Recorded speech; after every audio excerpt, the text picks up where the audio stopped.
सलमान साहब, कल तक तो जुडिशल कमीशन का मुतालबा था और वो बहुत देरीना मुतालबा है। अब कह रहे हैं कि खान साहब से मुलाकात करवा दी जाए, तो कोई बैरूनी दबाव तो नहीं है मुज़ाकरात की बहाली के लिए?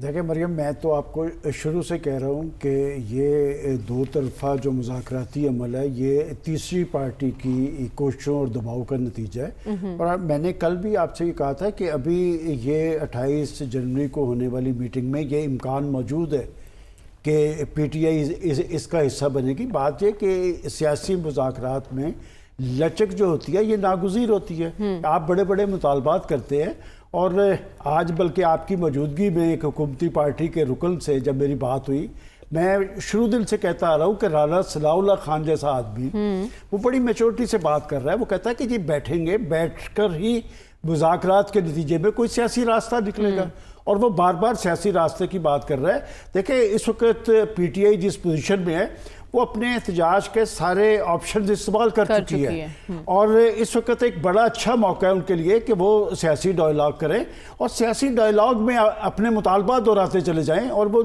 जिस कमीशन के क़याम की वो बात करते हैं, देखिए मेरे पास इंफॉर्मेशन तो नहीं है उस कमीशन से पीछे हटने का। अगर गवर्नमेंट पीछे हट रही है तो ये भी पीछे हट सकते हैं। मैंने पहले भी आपको ये बात, और मैं किसी वजह से ये बात कहता हूँ कि जब आप मुज़ाकराती अमल में बैठेंगे, अपने नुकात पर जोर देंगे तो बात आगे की तरफ चलेगी। और ये सियासी मुज़ाकरात माजी के अंदर भी सियासी लेकिन इस वक्त तो मुलाकात का सवाल है ना, मुलाकात का मुतालबा मैं आपको बता देता हूँ। देखें पहली मुलाकात भी इसहाक डार साहब ने यकीनी बनाई थी। अच्छा। और अब भी इसहाक डार साहब तक ये उनकी गुजारिश जो है, उनका सवाल पहुंचा दिया गया है। और स्पीकर साहब से इस हवाले से जब मैंने पूछा तो उन्होंने कहा कि मेरा काम तो है इनको बिठाना आपस में और मुज़ाकरात को आगे की तरफ चलाना। आप कह रहे हैं हुकूमती कमेटी एक्टिव है मुज़ाकरात की बिल्कुल एक्टिव है, बिल्कुल एक्टिव है। बल्कि हुकूमती कमेटी के अरकान से आज जो मेरी बात हुई है और मेरी पीटीआई के एक रुकन से भी बात हुई है। अच्छा। वो पीटीआई का रुकन भी, देखिए मैं आपको जो मसला कहाँ पर अटका हुआ है, मसला अटका हुआ है कि खुद तहरीक इंसाफ के अंदर जो है वो एक बहरान है फैसला साजी के हवाले से कि मुज़ाकराती कमेटी को अगर हर चीज़ जाके बानी पीटीआई से पूछनी है, कुछ मामलात का वो इख्तियार लेकर आएँ, आकर बैठें।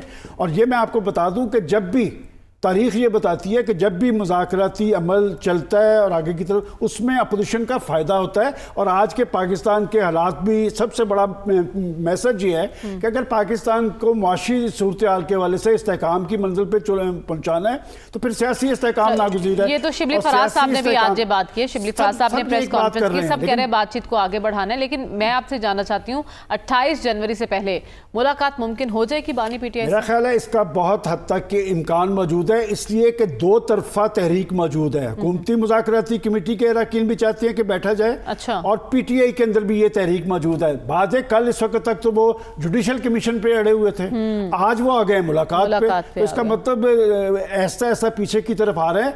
और ये अब इसमें दो एस्पेक्ट हैं, एक तो ये कि क्या आज खुद वो दोबारा बहाली चाहते हैं या तीसरा प्रेशर मौजूद है। मेरा ख्याल तीसरे प्रेशर भी कारगर हो रहा है कि आप बैठेंगे तो कोई रास्ता निकलेगा। और एक बात मैं आपको वाज़ेह कर दूं, मैंने कल भी कहा था कि फ्रंट डोर तो बंद हो गया, बैक डोर तो खुला हुआ है। और बैक डोर भी इस पोजीशन में होगा जब फ्रंट डोर पे कोई बात होगी।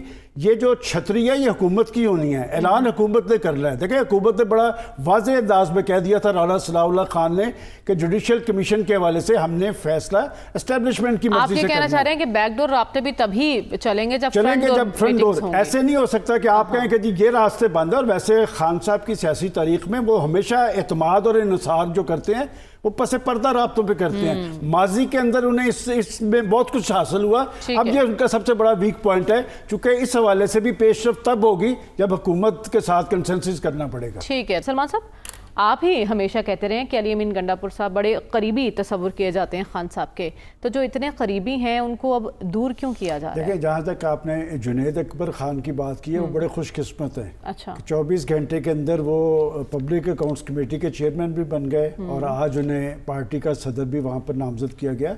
जुनैद अकबर की नामजदगी का अमल जो है ये एक पख्तूनख्वा के अंदर ताकत का एक नया मरकज खड़ा किया गया है। अच्छा। अब वहाँ पर सिर्फ अली अमीन गंडा गंडापुर नहीं होंगे, अब लोग जुनैद अकबर खान की तरफ भी देखेंगे, खास तौर पे अरकान असेंबली। इसकी ज़रूरत क्यों पेश आई? देखिए, इसकी ज़रूरत इसलिए पेश आई है कि मैं आपको याद कहा करता था कि ये खान साहब का माइंड सेट का अंदाज़ा लगाएं कि अंधा एतमाद था। उस वक्त जारहाना सियासत करनी थी, उस वक्त एहतजाजी ऑप्शन पूरे कार लाने थे, उस वक्त हुकूमती वसाइल की ज़रूरत थी।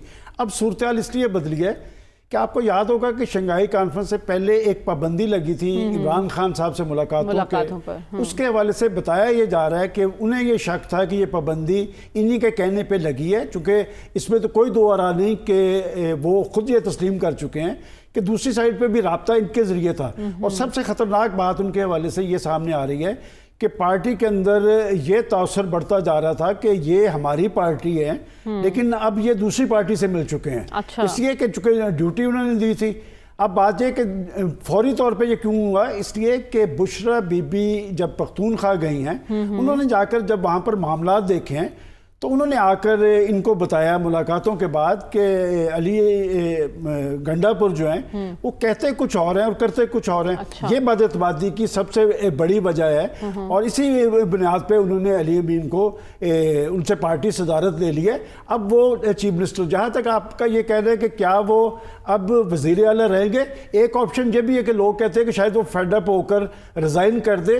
चीफ मिनिस्टर जो होता है वो किसी भी पार्टी का हो, चाहे उसके साथ कुछ भी किया जाए, वो रिज़ाइन नहीं करता। मैं नहीं समझता कि अली अमीन गंडापुर जो है वो रिज़ाइन करेंगे। आने वाले कल को शायद फिर दोबारा कहीं राब्ते की ज़रूरत हो तो वो अली अमीन गंडापुर ही करेंगे। लेकिन ये बात ज़रूर है कि पख्तूनख्वा की सियासत में अब तंजीमी तब्दीलियाँ होंगी।